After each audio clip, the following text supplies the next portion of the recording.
Advocate Shri പത്മനാഭനിലേക്കാണ്. Advocate Shri Padmanabhan, കേരളത്തിൽ വലിയൊരു ചർച്ചയാകേണ്ട വിഷയമാണ് നമ്മൾ ഇപ്പോൾ ചർച്ച ചെയ്തുകൊണ്ടിരിക്കുന്ന ഈ എലത്തൂർ തീവെപ്പ് എന്ന് പറയുന്നത്.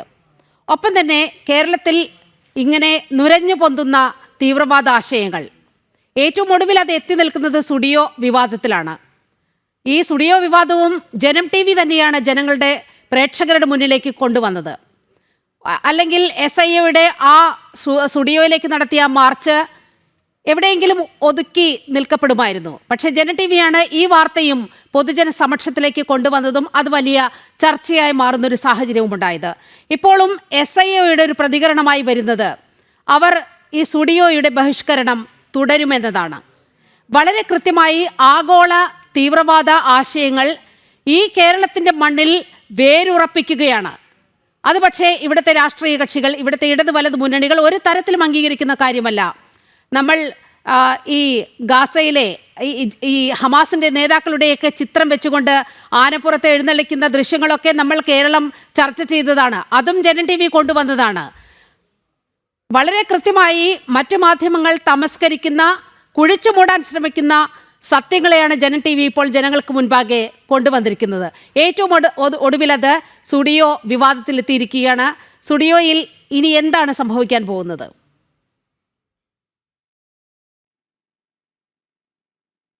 ഇതെന്താ അറിയോ, ഈ ലോകത്ത് ഏറ്റവും ഭാഗ്യവാന്മാരായ മുസ്ലിങ്ങൾ താമസിക്കുന്നത് തീവ്രവാദത്തിനെതിരെ ശക്തമായ നടപടിയെടുക്കുന്ന രാജ്യങ്ങളിലാണ്. അവരാണ് ലോകത്തെ ഏറ്റവും ഭാഗ്യവാന്മാരായ മുസ്ലിങ്ങൾ. അതിൽ സൗദി അറേബ്യ വരെ പെടും.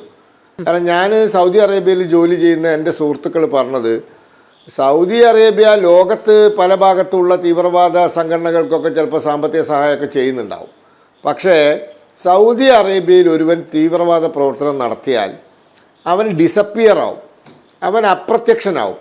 അതായത് ലിക്വിഡേറ്റ് ചെയ്യുക എന്നൊക്കെ കേട്ടിട്ടുണ്ടല്ലോ, അതാണ് സംഭവിക്കുന്നതെന്നാണ് അവർ പറയുന്നത്. പിടിച്ചോണ്ട് പോവും.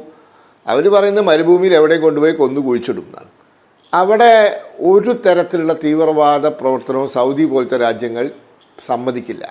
വേറെയും ചില രാജ്യങ്ങളുണ്ട്, അവരും ആഫ്രിക്കയിൽ തന്നെ ചില മുസ്ലിം രാജ്യങ്ങൾ, അൾജീരിയ പോലുള്ള മുസ്ലിം രാജ്യങ്ങളിലൊക്കെ തീവ്രവാദം എന്ന് കേട്ടോ സംശയം തോന്നിയാൽ അവർ ശരിയാക്കി കളയും. ഇത്തരത്തിലുള്ള രാജ്യങ്ങളും അതുപോലെ തന്നെ ഇന്ത്യ പോലുള്ള രാജ്യങ്ങളിലുമാണ് ഭാഗ്യവാന്മാരായ മുസ്ലിങ്ങൾ താമസിക്കുന്നത്. കാരണം ഈ ഇൻടോക്സിക്കേഷൻ ഒരു പരിധിക്കപ്പുറം ഇവിടെയൊന്നും നടക്കില്ല. ഇപ്പോൾ ഇന്ത്യയുടെ ഒരു ചരിത്രം എടുത്ത് പരിശോധിച്ചാൽ 2 അവസരങ്ങളിൽ മാത്രമാണ് ഈ രാജ്യം ഭരിക്കുന്ന ഗവൺമെൻറ്റുകൾ ഈ ഇസ്ലാമികമായ ഈ ഫണ്ടമെൻ്റലിസ്റ്റുകളുടെ താളത്തിന് തുള്ളിയിട്ടുള്ളത്. അതൊന്ന് രാജീവ് ഗാന്ധിയുടെ ഗവൺമെൻറ്റാണ്. രാജീവ് ഗാന്ധി സർക്കാർ ഈ സുപ്രീം കോടതിയുടെ അന്നത്തെ ഷബാനു കേസിലെ വിധി മറികടക്കാൻ വേണ്ടി ഇവർ സമ്മർദ്ദം ചെലുത്തിയപ്പോൾ മുസ്ലിം വിമൻ ഡൈവോഴ്സ്ഡ് മുസ്ലിം വുമൻസ് പ്രൊട്ടക്ഷൻ ആക്ട് 1986 പാസ്സാക്കി കൊടുത്തു, സുപ്രീം കോടതി വിധി മറികടക്കാൻ. അന്നാണ് ഇവിടെ ഗവർണറായിരുന്ന ആരിഫ് മുഹമ്മദ് ഖാൻ രാജീവ് ഗാന്ധി സർക്കാർ നിന്ന് രാജിവെച്ചത്. സത്യത്തിൽ ആ നടപടിക്ക് ശേഷം കോൺഗ്രസ്സിന് പിന്നെ ഇന്ത്യയിൽ സ്വന്തം നിലയിൽ ഭൂരിപക്ഷം കിട്ടിയിട്ടില്ല. പിന്നീട് നാം കോൺഗ്രസ്സുകാർ ഈ ഇസ്ലാമിക തീവ്രവാദ അതല്ലെങ്കിൽ ഈ എന്താ പറയുക ഫണ്ടമെൻ്റലിസ്റ്റുകളായ ആളുകളുടെ താളത്തിന് തുള്ളുന്നത് കണ്ടത് മൻമോഹൻ സിംഗ് സർക്കാരിൻ്റെ കാലത്താണ്. മൻമോഹൻ സിംഗിൻ്റെ 10 കൊല്ലവും അവർ തുള്ളിക്കൊണ്ടേയിരുന്നു. ഈ 2 കാലഘട്ടം ഒഴിച്ചു നിർത്തിയാൽ ബാക്കി ഏറെക്കുറെ, ഈവൻ കോൺഗ്രസ് ഭരിച്ച സമയത്തും ഏറെക്കുറെ കാര്യങ്ങളൊക്കെ ഒരു കർശനത്തിലാണ് പോയത്. ഇന്നത് വളരെ കർശനമാണ്. ഇന്ന് രാജ്യത്ത് വളരെ കർശനമായ രീതിയിലുള്ള നിലപാടുകളുണ്ട്.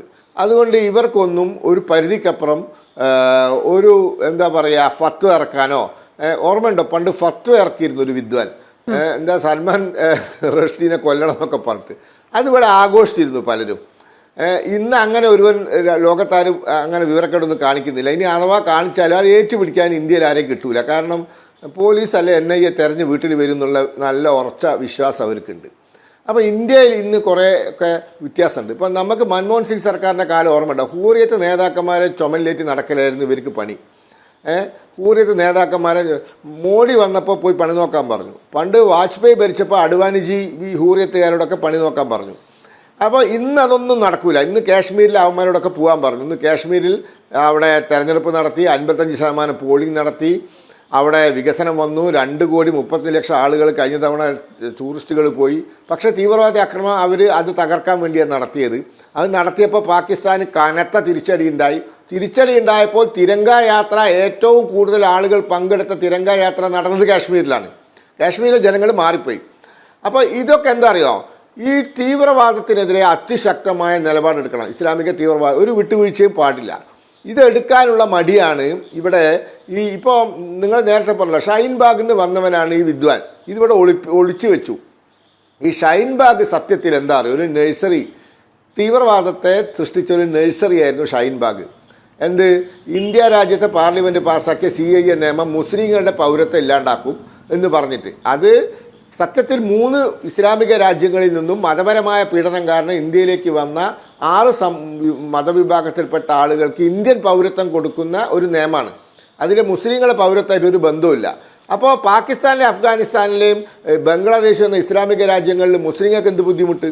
അപ്പോൾ അവിടെ ബുദ്ധിമുട്ട് അനുഭവിച്ച് ഇങ്ങോട്ട് വന്ന 6 മതവിഭാഗങ്ങൾക്ക് പൗരത്വം കൊടുക്കാൻ കൊണ്ടുവന്ന നിയമം അത് മുസ്ലിങ്ങൾക്കെതിരാന്ന് പറഞ്ഞിട്ട് ഷഹീൻബാഗ് സമരം ചെയ്ത് ഇന്ത്യയിലെ പല ഭാഗത്തും ഷഹീൻബാഗ് മോഡൽ സമരം, ഇവിടെ പേരാമ്പ്രയൊക്കെ ഷഹീൻബാഗ് മോഡൽ സമരം, കോഴിക്കോട് അരീക്കാടൊക്കെ ഞാൻ കണ്ടു ഷഹീൻബാഗ് മോഡൽ സമരം. ഇത് സൃഷ്ടിച്ച ഒരു തീവ്രവാദിയാണ് ഈ വിദ്വാൻ. അപ്പോൾ ഇതൊക്കെ എന്താ അറിയോ, ഇതൊക്കെ കറക്റ്റ് നിലപാടെടുത്താൽ, ശക്തമായ നിലപാടെടുത്താൽ അവസാനിക്കാവുന്നതേ ഉള്ളൂ.